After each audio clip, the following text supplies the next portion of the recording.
Jeff Jarrett has announced that he has signed his final contract with AEW and announced that he plans to win the AEW World Championship during his last run. But will it actually happen? And should it even happen? Well, that's what we are going to be talking about today. Welcome to Allison Analysis. I'm Ben Allison and I've analysed last night's episode of AEW Dynamite, and here are my 5 key findings. In at number 5, it is great to see Julia Hart back. Last night we saw Julia Hart return for the first time in almost 9 months when she took on Jamie Hayter in what I personally thought was a really fun match. Julia Hart's character evolution in AEW is undoubtedly one of the best character arcs in AEW history, and it usually doesn't get spoken about in that conversation, but it truly has been. I mean, she's gone from a cheerleader to now this just really dark gimmick with one of the top 5 entrances in the promotion.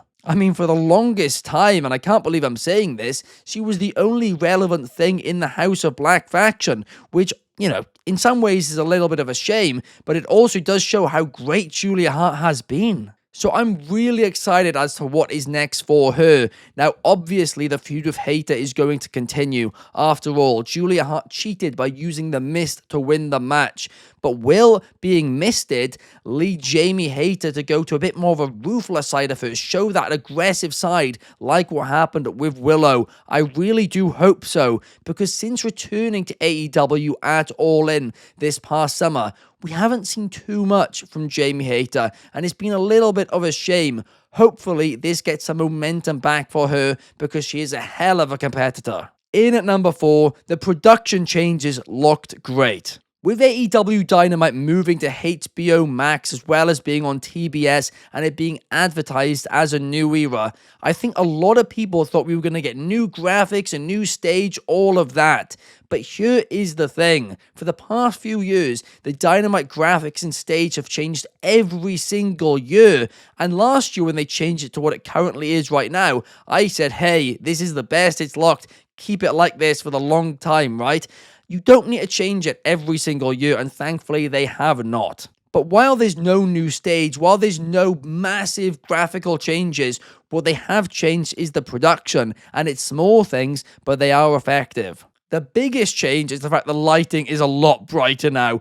Finally, I've been waiting for this for so long. So many fans have been calling for it. The ring looks a lot brighter. The first section of fans in the crowd looks a lot brighter as well, which I think is always a fantastic look when wrestling companies do that. And of course, the other really noticeable thing was the hard cam was a lot higher up. Now, I'm going to be honest, when the episode started, I didn't know how I felt about this. But I looked online and a lot of people were loving it, right? So maybe I was in the minority. But as the show went on and I got a bit more used to it, I actually really started to like it as well. So I do think maybe it was a bit of a random change, the hard cam being raised. I'm actually not really sure what positive it has other than it looking unique and different, which I guess is a positive, but the lighting especially is fantastic. LED barricades are also back, which is something a lot of people don't like, but let's be realistic here, AEW can't stay in the dark ages. They do have to have LED barricades now, and it did look good. The only issue was during matches, and I think this is why people are blaming the LED barricades. It's not the LED barricade, it's the design for it. It was so bright that it became a little bit distracting. What they should do is kind of almost make the LED barricade like the normal barricade during matches, where they put a grey background there and then just the AEW Dynamite logo. And of course, people will then say they're trying to copy WWE with it, but there's a reason WWE do that. It's less distracting and it works better. But yeah, the changes were subtle, but they were also welcomed, so I'm happy with it. In at number 3, this is the best Ricochet has ever looked. Some people online right now are trying to say that Ricochet isn't doing good work. He's not getting heat. He is getting go-away heat. And while go-away heat is a real thing, and it is undoubtedly a bad thing, Ricochet is factually not getting go-away heat. Why? Well, 1, he's being talked about an awful lot, and 2, his segments are doing really high ratings on social media. They are generating huge views. I mean, he's literally getting the opposite of go-away heat. So to those of you who are trying to disregard this work as go-away heat,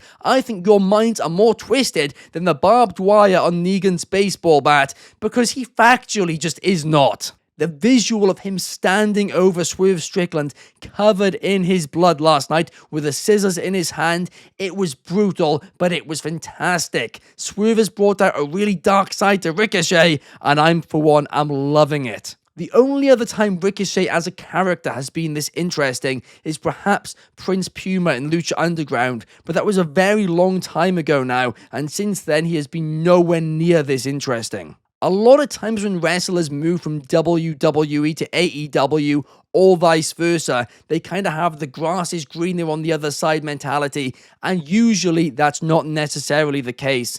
More often than not, they end up in the exact same position that they were in the other promotion. But in the case of Ricochet, well, I do think he's made the right decision. Now, before we go any further, if you guys could like and comment, I would massively appreciate that, and hit that subscribe button as well. Here at Wrestling Republic, we create between 5 to 10 free videos every single week, and in addition to that, we also do a live daily stream on YouTube and Twitch every single day, 8 p.m. UK, 3 p.m. Eastern, 12 p.m. Pacific, where you guys can live comment throughout, and we read out comments throughout it. We hope to see you guys there. Thank you. In at number 2, Casino Gauntlet matches are great, but they should not be overdone. There is no doubt in my mind that it is the best stipulation that AEW has come up with thus far. I was at Wembley Stadium for the one at All In this year, and I cannot say enough good things about it. The crowd, we were on the edge of our seats throughout. It was so fun. It was brilliant.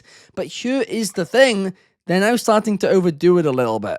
I mean, Christian won that one, and he hasn't even cashed in his title shot yet. Now, I know the one next week is a little bit different because there is a set title shot, a set date for it. But even still, I think there should only be one men's Casino Gauntlet match per year, and I think that should be at All In every year. It's a way to get a lot of wrestlers on that card.